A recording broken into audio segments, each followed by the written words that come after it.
fait, l'argent, c'est un sujet de tentation, un sujet d'épreuve. Allah subhanahu wa ta'ala dit Innama amwalukum wa awladukum fitna. Il dit vos richesses et vos enfants ne sont qu'une tentation. Donc, c'est-à-dire, Allah subhanahu wa ta'ala, il peut nous éprouver par le bien, c'est-à-dire soit par le manque de bien, Allah il va éprouver son serviteur en restreignant ses dons, ses faveurs à l'égard de cette personne, pour voir est-ce que la personne va rester digne, va rester correcte malgré le manque qu'il a, ou bien il va essayer de chercher à gagner d'une manière illicite, d'une manière malhonnête. Donc Allah peut éprouver une personne en restreignant ses faveurs, ses dons envers lui. Comme à l'inverse aussi, il peut donner avec largesse à une personne ses faveurs et ses biens, aussi pour le prouver.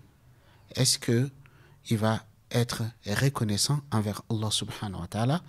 Est-ce qu'il va faire de bon usage de ce que Allah subhanahu wa ta'ala il a donné, ou bien il va s'enorgueillir? À ce sens, Allah subhanahu wa ta'ala il nous dit فَأَمَّا الْإِنسَانُ إِذَا مَا ابْتَلَاهُ رَبُّهُ فَأَكْرَمَهُ وَنَعَمَهُ فَيَقُولُ رَبِّي أَكْرَمَنِ وَأَمَّا إِذَا مَا ابْتَلَاهُ فَقَدَرَ عَلَيْهِ رِزْقَهُ فَيَقُولُ رَبِّي أَهَانَنِ. كلا. Allah subhanahu wa ta'ala dit quant à l'homme, lorsque son Seigneur l'éprouve et qu'il l'honore, qu'il l'honore et qu'il le comble de ses bienfaits, il dit mon Seigneur m'a honoré. Mais quand il éprouve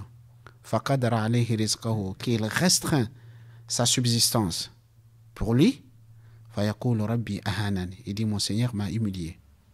Allah dit qu'Allah, mais non, ce n'est pas comme ça. Ce n'est pas le fait que Allah, s'il te donne avec largesse, qui t'a honoré, ou bien si il te prive, il te restreint, qui t'a humilié. Non, qui te donne avec largesse, c'est une épreuve, ou qui restreint, c'est une épreuve. Si Allah te donne avec largesse et que tu restes humble, reconnaissant envers Allah, tu fais de bon usage de ce que Allah t'a donné, oui, là, c'est un honneur pour toi. Mais si ça, à l'inverse, ce n'est pas un honneur. C'est-à-dire quelqu'un qui va s'enorgueillir, qui va mal utiliser sa richesse. Dans ce cas, la richesse, ce n'est pas un honneur pour lui. Au contraire, c'est une damnation pour lui. Et à l'inverse aussi, quand Allah est restreint, aussi, ça ne veut pas dire si dans la restriction, la personne reste digne, la personne reste honnête, il reste véridique, là, il est honoré. Ce n'est pas une humiliation. Mais si dans la restriction, la personne va se montrer avide, va se montrer malhonnête, il va se tricher, il va voler, dans ce cas, oui, c'est une humiliation pour lui. Donc, c'est une épreuve, l'argent, la richesse. Donc, en fait, en réalité, l'homme, l'être humain, face à cette épreuve, très souvent, il y en a beaucoup qui ont échoué dans cette épreuve. Dans le deux cas, dans le cas où Allah leur donne avec largesse, ou bien que Allah restreint ses faveurs pour eux. Il y a très peu qui arrivent à réussir dans cette épreuve de la richesse, cette épreuve de l'argent, cette épreuve de bien. Parce que c'est quelque chose qui est aimé de l'homme naturellement.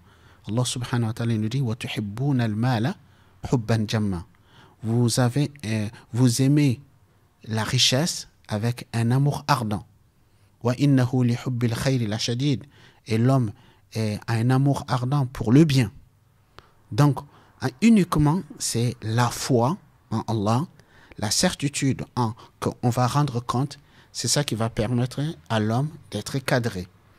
Comme ces derniers temps, en fait, aujourd'hui, nous vivons à une époque où la foi, la certitude est devenue quelque chose de rare.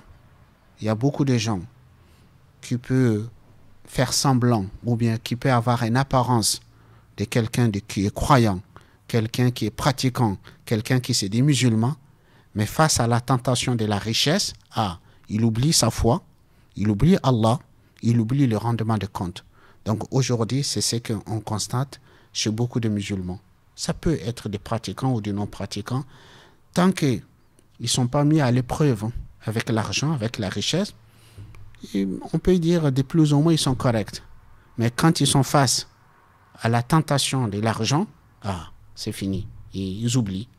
Ils oublient Allah, ils oublient le Qiyamah, ils oublient l'enfer, ils oublient le paradis.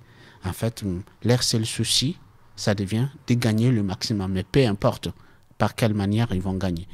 Donc, c'est-à-dire, beaucoup de gens aujourd'hui, l'expérience que j'ai, beaucoup de gens aujourd'hui sont prêts à mentir pour gagner de plus.